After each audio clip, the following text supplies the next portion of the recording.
Welcome back to Conflicts of Interest. This is episode 325. I'm the host, Kyle Anzalone. Today, joined by co-host Connor Freeman. Connor, how you doing today? Doing great, Kyle. How are you? Doing very well, Connor. Happy to have you on. We got a lot of Iran stuff to talk about. Uh, Going in the bad news direction again here. We had a couple weeks of optimism there, Connor, where we were both talking about how the Europeans were making a real push. I mean, look at the price of energy and gas in Europe. You think that they have a real incentive here, but once again, it seems like ultimately the Americans, and particularly the Israelis, have a way of disrupting and making sure these talks don't progress. So we'll get into all that on today's show. Just want to ask people to share the show. You can find it at the Libertarian Institute. Me and Connor both work for the Institute. We're writing almost every day articles for the news section of that website. A lot of those articles, of course, get covered on the show, but be sure to check that out. We also are putting all the news articles on Substack. And so this has the nice feature of just emailing all the news stories out to you pretty much as soon as they're done. I tend to repost them on Substack. So if you would like to, prefer to read all of your Institute stuff through email, go ahead and sign up for our Substack and Libertarian Institute, I think, .substack.com. Very easy to find. And if you'd like to support the Institute, because we do a lot of work, putting all this great information right in your inbox, it's a great way to support what me and Connor are doing by doing that. And then to support the show directly, do your CBD shopping with Paloma Verde, palomaverdecbd.com. That saves you 20% off when you check out, and it gets the show a kickback 25% of your sales. So it's a really great deal to get yourself some good high quality CBD products at a pretty decent price, and also get a kickback for your favorite podcast. So Connor, what would you tell people to buy at Paloma Verde? Check out any of their tinctures. I really enjoy the I've been using the full spectrum oil. I've talked about that a couple of times. A little bit of THC in there, so it gives you a little bit more of you just feel like it's negligible, but it just adds an extra bit of pain relief, and will take away, it'll make you a little bit more just on the edge, just a little bit happier, I guess. And then the CBD is the CBD tinctures are just absolutely phenomenal. I mean, that one has CBD as well, but I'm just saying the tinctures are the best bang for your buck. Lasts a very long time. It tastes great. You can add it to food, coffee, tea, whatever you got, all your drinks. And lasts a very long time. The nano soft gels are my favorites. One of my favorites, because I take them. You take them after a meal, and they'll hit you in a half hour. Anything you got going on, it's gonna hit it. It's full speed. So it's. I mean, I know Kyle loves the topicals, and I do too. And I've gotten the samples. But if you take these, it'll just hit anything and everything you've got. And help you get some sleep. If you've got insomnia, if you got a little bit of anxiety, any kind of inflammation, it's going to take care of that. And then the gummy bears are delicious, and those will hit you instantly. You can take them on the go with you, and the doggy treats are wonderful because they just help your older dogs, or if your dogs are a little bit nervous, skittish because you live in a loud neighborhood, and just generally, Paloma Verde has the best CBD I've ever used, and I've been using CBD for probably, I don't know, probably going on 10 years or something like that. And it just makes your life better in numerous ways. And once you try it, you realize that it's like, why wouldn't you be using CBD? And it's obviously just such a great alternative to any kind of like over-the-counter pain relief meds you're going to be getting. So definitely check it out, everybody. PalomaVerdeCBD.com. Promo code PEACE. Connor, let's get into the show. All right, first up today, I have an article that I wrote with Will Porter. White House approves over $1 billion in military aid to Egypt despite human rights abuses. The White House on Wednesday announced it would send over $1 billion in security assistance to Egypt. The Joe Biden administration approved the aid as several top Democratic lawmakers pushed to reduce security assistance for Egypt by $300 million, while Egyptian military dictator Abdel Fattah el-Sisi's government is credibly accused of severe human rights abuses. Cairo is still the third largest recipient of U.S. aid. Washington sends military aid to Egypt to bribe the government in Cairo to adopt policies favorable towards Tel Aviv. Egypt's tight control over key border crossings in the heavily blockaded Gaza Strip, one of the few exits from the area not passing through Israeli territory, has been crucial in maintaining Tel Aviv's dominance over the 2 million Palestinians living in the crowded enclave, sandwiched between Egypt and Israel on the Mediterranean Sea. Sisi's sweeping power in Egypt by killing hundreds of protesters, Sisi swept into power in Egypt by killing hundreds of protesters and persecuting his political rivals. While claiming to hold elections, opposition candidates are frequently subject to imprisonment.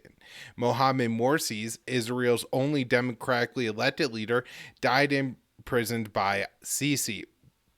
And so, the last round of elections, Connor, I think Sisi got like 90+% of the vote, but I believe his top 13, it was definitely over 10, but I believe the total number was 13. His top 13 opposition candidates ended up in jail.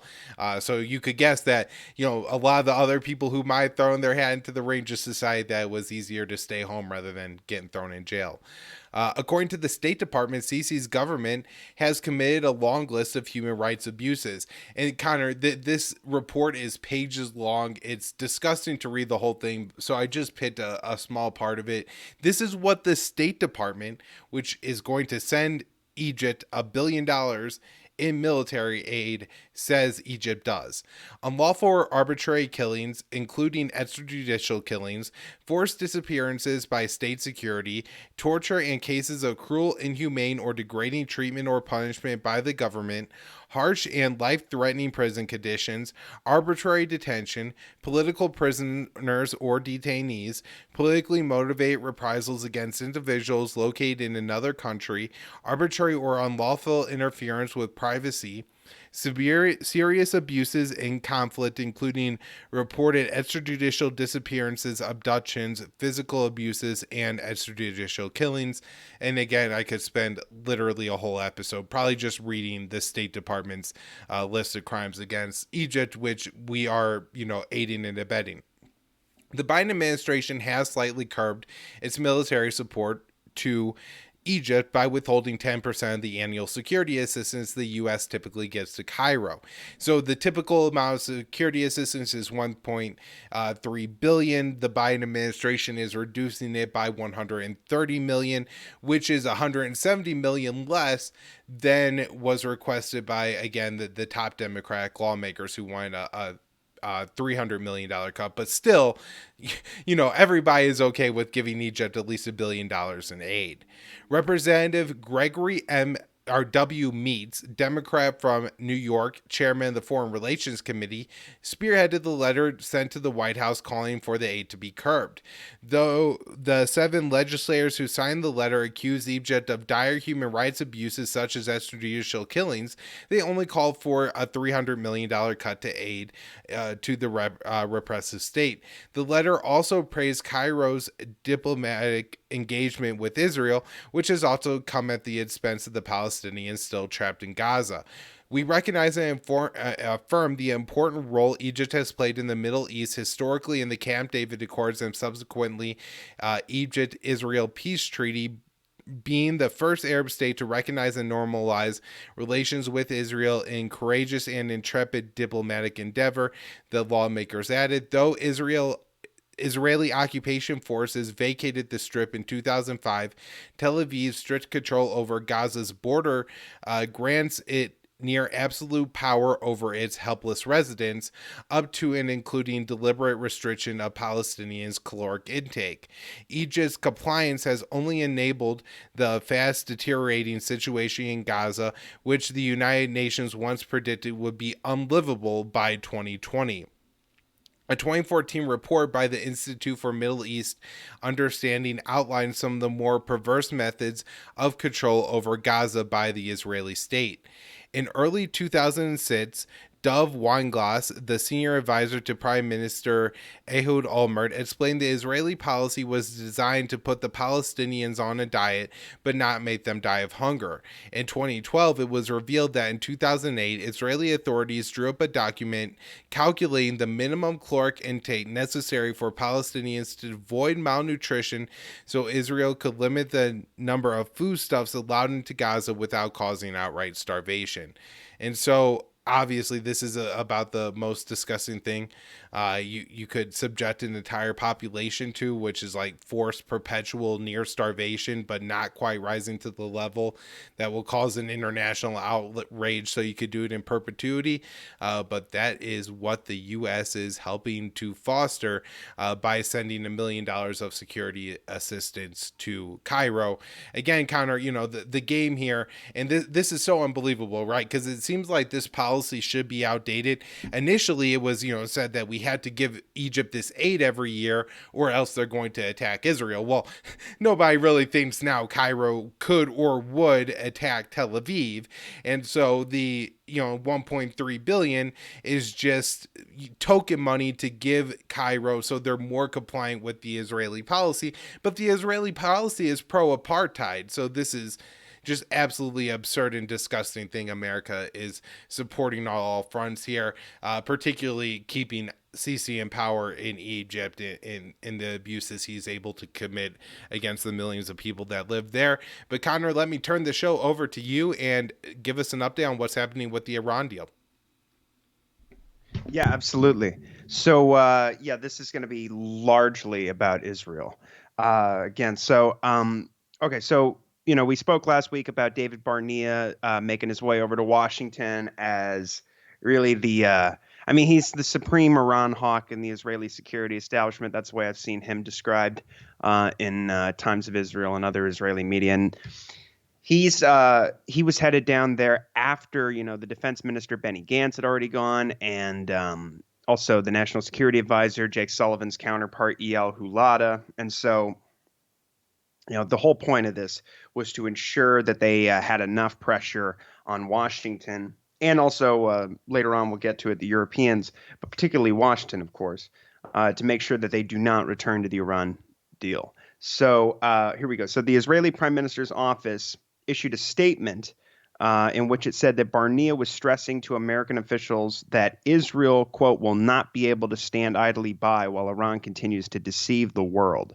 Barnea arrived in Washington on Monday and held a meeting with William Burns, the CIA director, Jake Sullivan, the national security advisor, Lloyd Austin, the Secretary of Defense, General Mark Milley, chairman of the Joint Chiefs, Christopher Wray, the director of the FBI, and senior State Department officials. As Dave writes here, this is from Dave DeCamp at antiwar.com. Mossad chief wraps up trip to U.S. focused on Iran. Says Israel won't sit idly by. He says the Israeli pressure against the Iran nuclear deal known as the JCPOA appears to be working as the U.S. reacted negatively to Tehran's latest response in the negotiations, and the EU has said that the deal is in danger. The Israeli news site Zaman Yisrael reported on Wednesday that the U.S. has told Israel that any agreement with Iran is off the table, at least for now. The report said President Biden and other U.S. officials conveyed this message to Israeli Prime Minister Yair Lapid in recent conversations. The Zaman Yisrael report has not been confirmed. However, Lapid has said publicly that he believes the pressure has been working. And it's not clear if the U.S. will officially abandon the EU mediated negotiations with Iran or just continue dragging them out. And that's we've heard that speculated before. So we have now this is again from Dave. White House, Biden wants other options for Iran if nuclear deals fail. So this is on the same day that Barnea wrapped up his trip. We have National Security Council spokesman John Kirby coming out and saying that Biden has, well, quote, has conveyed to the rest of the administration that he wants to make sure we have other available options to us to potentially achieve that solid outcome of no nuclear weapons capability for Iran. So they're seeking, this is takeoff on all options are on the table. That kind of a threat, veiled. It's not a veiled threat, but it is a threat. So, as Dave writes here, the comments come as Israel has been pushing the U.S. to establish a credible military threat against Iran to force Tehran to make concessions. We're hearing this more often from unnamed Israeli officials, but particularly Yair Lapid. I mean, most importantly, the prime minister continues to come out and suggest. Well, first of all, they use that sort of Israel lobby Democratic Party term. The Republicans do too, but I always think of the Democrats saying this. Like, we support a deal, but it should be longer and stronger. He's demanding a longer and stronger deal, and he wants the U.S. essentially to threaten Iran with war credibly and then force them to make concessions on, guess what, ballistic missiles and their support for their allies in the region. So, of course, those are non-starters. It's like asking Iran to disarm itself as they're building this burgeoning mini NATO-style alliance to surround them and prepare for war. So, I mean, if they weren't going to do it in the past, they have, even more reasons not to now. So back in July, Biden said he was willing to use force as a last resort against Iran to prevent them from obtaining a nuclear weapon. This is during his trip, or just on the eve of his trip to Israel. And Kirby insisted that Biden was still committed to pursuing diplomacy with Iran, but said his patience was not eternal. But the Biden administration has signaled that negotiations with Iran to restore the JCPOA will likely not achieve success, as American officials have slammed Tehran's latest response in the EU-mediated talks. And another sign that the JCPOA is doomed, the U.S. Treasury Department announced more sanctions on Iranian companies. And I'll get to that at the end. I just wrote an article about this for the Institute. So here's another one from Dave. Israel does not believe Iran deal will happen before U.S. midterm elections. So a senior Israeli official has told reporters that Tel Aviv believes Biden won't return to the JCPOA until at least after the November midterm elections. The Israeli official made the comments to reporters before Israeli Prime Minister Yair Lapid traveled to Germany, where he is expected to continue to lobby against a nuclear deal. The official said Israel was able to, quote, persuade the Americans not to yield to Iran's demands. The U.S. responded harshly to Iran's latest response in the EU-mediated negotiations to revive the deal. Details of Iran's response and what the U.S. objects to aren't exactly clear, but the Israeli official laid out a series of commitments Washington pledged to Israel that it wouldn't take. So the Israeli official is saying that the U.S. wasn't prepared to give Iran the sanctions relief that it demanded or that it desired to restore the deal. And the official says the U.S., quote, didn't promise it will lift the sanctions as Tehran wished, which Iran's supreme leader Ayatollah Ali I don't know why they didn't put his last name, Khamenei, deems unacceptable. Iran has been seeking some guarantees for the U.S. For if the U.S. withdraws from the JCPOA as it did in 2018, but the Israeli officials said the U.S. refused. Quote, the U.S. also committed it will not grant Iran significant guarantees in the event it will withdraw from the agreement again. Iran didn't accept it, the official said. Quote, Washington pledged to Jerusalem that it will not pressure to close the ongoing investigation of the International Atomic Energy Agency. European countries promised the same, but Iran didn't accept it, the Israeli official said. So, previously had been reported that Iran had made these concessions regarding, well, certainly we knew that they had dropped their demand to have the IRGC removed from the Foreign Terrorist Organization blacklist. But then we had an American official saying to Reuters that, boy, we're really close to a deal. And it's all because of these concessions Iran is making. Iran said they don't even want this probe to be shut down anymore. And then we had Ibrahim Raisi, the president of Iran, come out and make a speech. I'm sure this was geared to the domestic audience and his hardliner supporters who feel like he's already being too conciliatory, especially when you know that, there's a new report out from the UN we're going to get to about how devastated Iran is from all these sanctions. But, they could have done this as like a side or ancillary agreement. It wouldn't have had to been part of the JCPOA negotiations. And, but of course, the reason why they wanted to get this closed is because they've already provided the documentation necessary in the deal that was cut with Rafael Grossi, the IAEA chief. Of course, it's never accepted. It's never enough, because what's happening now is, of course, you have the Americans, probably Israel, and also the Europeans. But I have to imagine the majority of this pressure is coming from Washington, influenced by Israel, to basically tell the IAEA to just drag this thing out and never really take yes for an answer or no for an answer based on whatever they get in these documents here. And so it was always going to be a problem that would constantly be jeopardizing the deal itself. And so that's why they wanted to get this thing removed. And of course, Israel was already saying, we know from a couple weeks ago that they were having, when EU Hulata had a meeting with Sullivan, they literally went over the U.S. response to Iran's response to the JCPOA, excuse me, to Borrell, the EU foreign policy chief's final proposal.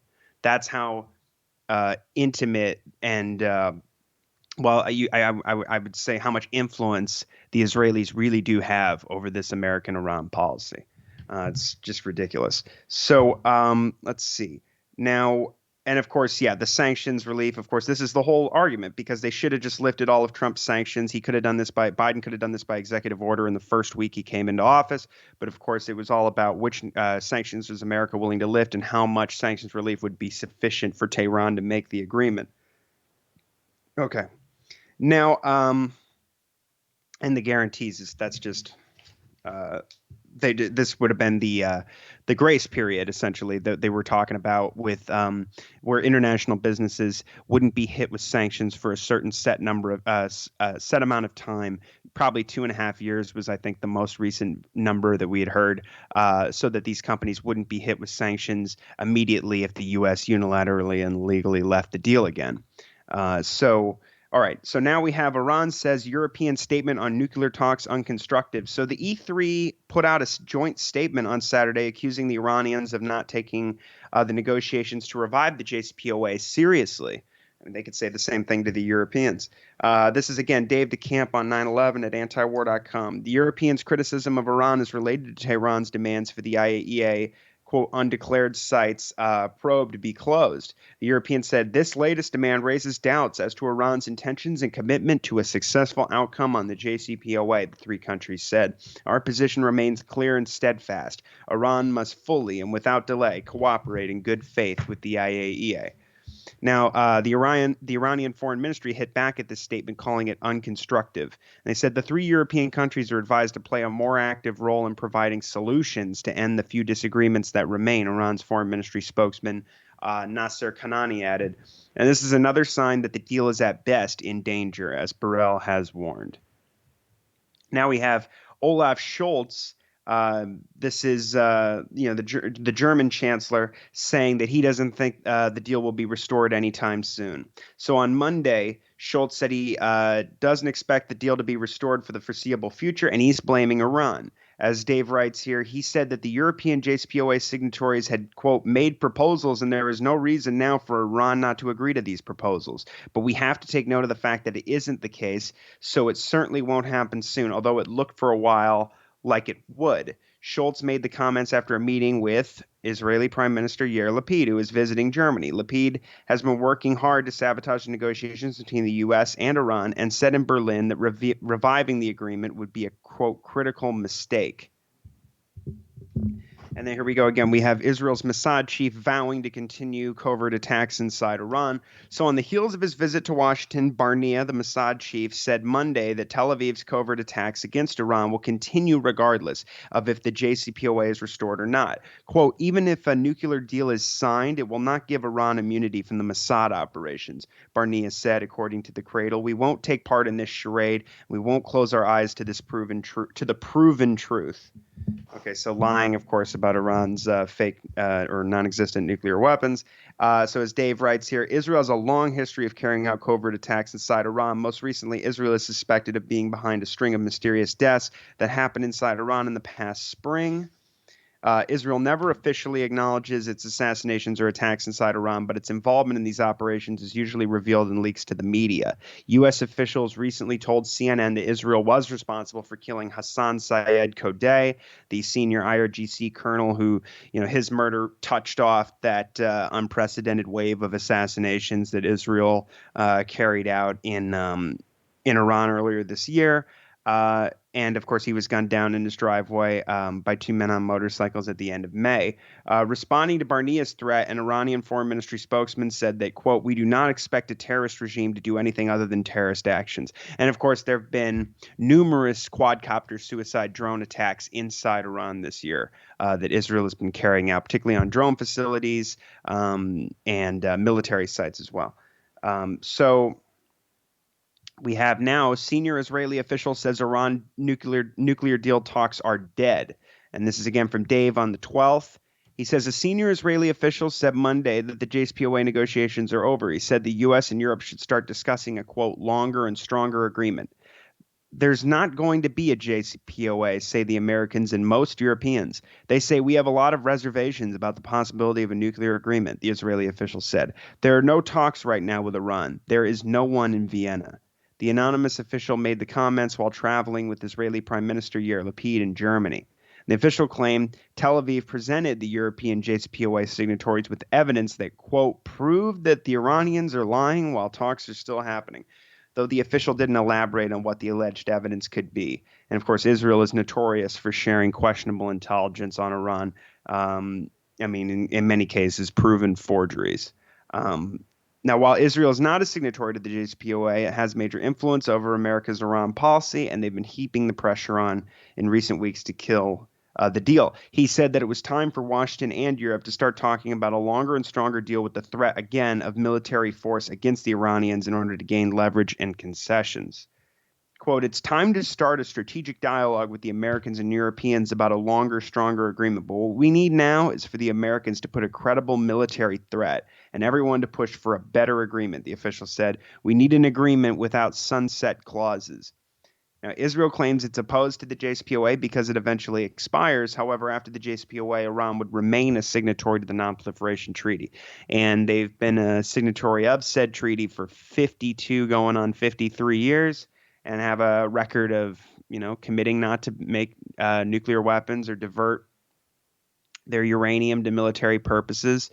And to militarize their civilian nuclear energy program, and they still haven't done that. They have a good track record. They've never been found to have been in violation of the NPT. And so, of course, Israel is not a signatory to the treaty because they have a secret nuclear arsenal consisting of probably 200 or 300 nuclear weapons, according to many of the estimates, including the famous whistleblower Mordecai Vanunu. Now, UN. This is about the sanctions and the effects. We're getting some updates here. UN rapporteur calls for U.S. sanctions on Iran to be lifted. So this is Dave again at antiwar.com on the 13th. He says, as talks to revive the JCPOA seem all but dead, a UN rapporteur issued a report on Monday which details the impact of the economic embargo imposed on Iran by American sanctions as well as those imposed by other Western powers. So Alina Duhan, she's the special rapporteur for the impact of unilateral coercive measures. She says sanctions impact nearly every aspect of life in Iran, and she's called for them to be lifted. America's sanctions ostensibly have exemptions for goods such as food and medicine. However, Duhan said those licenses that are supposed to be issued by the U.S. Office of Foreign Assets Control for the exemptions, quote, appeared to be ineffective and nearly non-existent. As Dave writes here, last year, a group of UN experts said U.S. sanctions were causing medicine shortages in Iran, and Iranians with rare diseases have been dying due to a lack of access to special medicines that they needed. For example, Al Jazeera reported that Iranians with a disease that causes blisters and wounds on the skin were dying because Iran could no longer support a special bandage after the U.S. withdrew from the nuclear deal in 2018 by reimposing sanctions. Duhan said the delivery of medicine and medical goods to Iran was, quote, severely undermined by sanctions. And she also noted the sanctions have caused more food insecurity in the country. Quote, food insecurity rates among the population have soared, reaching 60% in certain regions, Duhan said. And of course, we already know that inflation is estimated to be somewhere between 40 and 50% currently, and you have roughly 50% of the country lives below the poverty line. So they have just absolutely designedly decimated the Iranian economy. Some of the people that are hit hardest by these sanctions and the deprivation of medicine are people with cancer, hemophilia, HIV, AIDS, multiple sclerosis, and epilepsy. The whole thing has just been absolutely horrific. But this is as Dave always says, and he's right, this is a feature, not a bug of these American sanctions campaigns. We know that in Venezuela, I believe over the course of a single year, Iran or excuse me, in Venezuela, there were an estimated 40,000 people that died as a result of just not being able to obtain vital medicines they needed. And so, this is what the U.S. likes to see in these countries where they're waging economic war. And of course, there have been even riots over bread prices and all kinds of things and social unrest in Iran. And we know from Richard Nephew's book, The Art of Sanctions, that that's another thing that they enjoy seeing, causing all kinds of disruptions and tearing apart the social fabric of a country that they're targeting. Okay, so Blinken says agreement on Iran nuclear deal unlikely. So on Tuesday, Secretary of State Antony Blinken, America's top diplomat, said it's unlikely an agreement will be reached with Iran to restore the JCPOA anytime soon, and he's blaming the impasse on Tehran. During a visit to Mexico City to talk trade, Blinken told reporters what we've seen over the last week or so in Iran's response to the proposal put forward by the European Union is clearly a step backward and makes prospects for an agreement in the near term, I would say, unlikely. As Dave writes here, Dave DeCamp, Blinken accused Iran of being unwilling to reach an agreement and claimed Tehran introduced extraneous issues. The U.S. made similar claims in a statement to a meeting of the International Atomic Energy Agency's Board of Governors. Quote, we stand ready to quickly implement a deal on a mutual return to full implementation of the JCPOA. What we are lacking is a willing partner in Iran, the U.S. told the Board of Governors. Now, Blinken's comments appear to confirm remarks made by a senior official on Monday, of course, a senior Israeli official who said that the U.S. and the European, the E3, the JCPOA signatories had conveyed that the agreement won't happen. The official said the U.S. has toughened its stance in the negotiations with Iran as a result of this Israeli pressure, although that characterization has been disputed by a State Department spokesperson. The Israeli official also claimed that Israel had successfully sidelined Robert Malley, President Biden's special envoy for Iran, with a role negotiating in the JCPOA, or with a role in negotiating the JCPOA when it was first signed in 2015. Malley did take part in negotiating the original deal. So the State Department also disputed that assertion, saying that Malley is an integral part of the negotiations with Iran. Whether they're being, whether they're not being honest, maybe the Israelis are letting on to something that the State Department doesn't want to officially reveal. Even unofficially, if Malley's been sidelined, it wouldn't really matter. Malley has been pretty bad this entire time and has had he's had almost 2 years to return to the deal, and especially when the negotiations restarted in December. He was just terrible. He's one of these guys running around going, time is running out, time is running out. Earlier this year, he said to the Senate Foreign Relations Committee, I believe, that that all options are on the table. It might have been the Senate Armed Services Committee. I'm getting it mixed up. But he went back and forth with Rand Paul, and Rand Paul essentially embarrassed him because Rand Paul was to the left of him on Iran policy. And he was saying how the U.S. should consider making concessions and put certain things on the table that Malley was refusing to in order to, as he was framing it, to see a change in Iranian behavior, because that's how negotiations work. You don't just keep imposing sanctions after sanctions and making threats. And his point was, which is pretty obvious, that the things that the Americans claim are the goals of the sanctions they never succeed. I mean, what they're trying to do is, I guess, they're saying that they're using their sanctions to get America back to the deal, to get Iran back to the deal. But historically, the Iranians brought the Americans to the negotiating table because they were expanding their nuclear program, and they used that as leverage. What ended up happening again here was, after all the Israeli attacks on Iran's nuclear program in Natanz and elsewhere, the assassinations against Mohsen Fakhrizadeh, the scientist, as well as others, they ramped up their uranium enrichment for the Tehran Medical Research Reactor to 20% for the uranium tetrafluoride there, that's an outmoded reactor that was built when the Shah was in power in the 60s, but it's critical for nuclear medicine. They would have replaced it already if it weren't for the sanctions.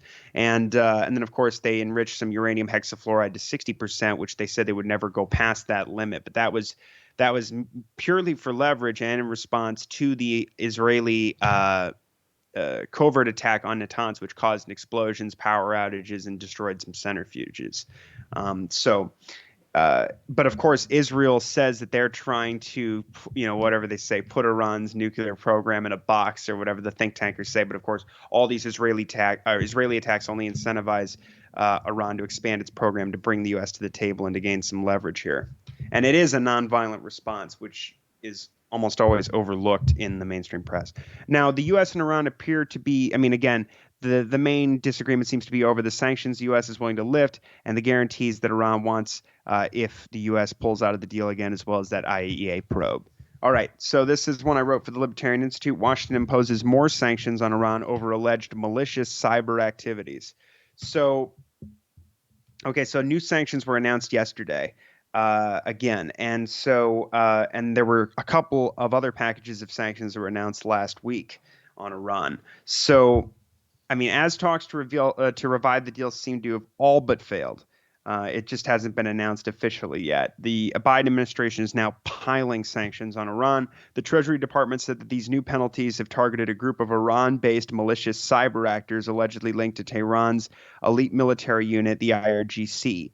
And this is from Al Jazeera reported this on Wednesday. According to the department's statement, the sanctions have hit 10 people and 2 entities over accusations that since 2020 they compromised networks in the U.S. as well as other countries. Treasury officials claim that this quote IRGC affiliated group is known to exploit software vulnerabilities in order to carry out their ransomware activities as well as engage in unauthorized computer access, data exfiltration, and other malicious cyber activities.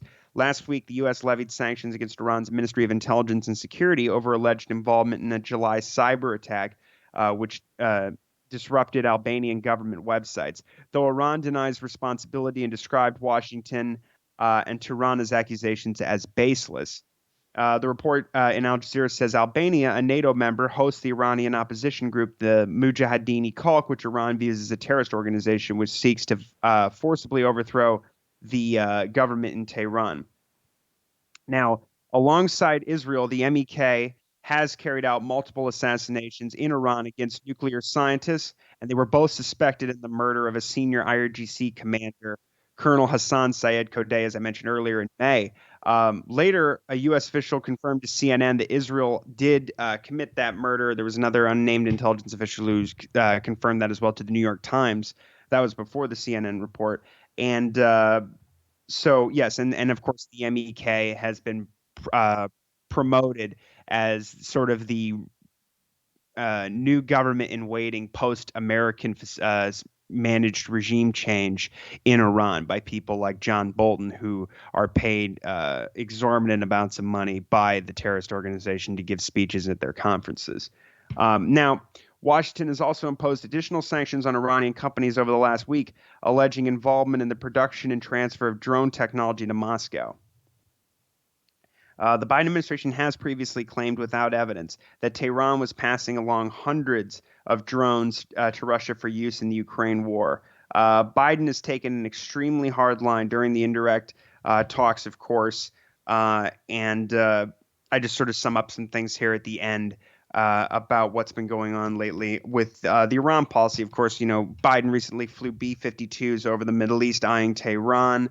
Of course, they're seeking more options. There's been a massive push by the Democrats, especially in the House and other Iran hawks in Congress, to prevent Biden from lifting sanctions. They had just sold of course, the refueling.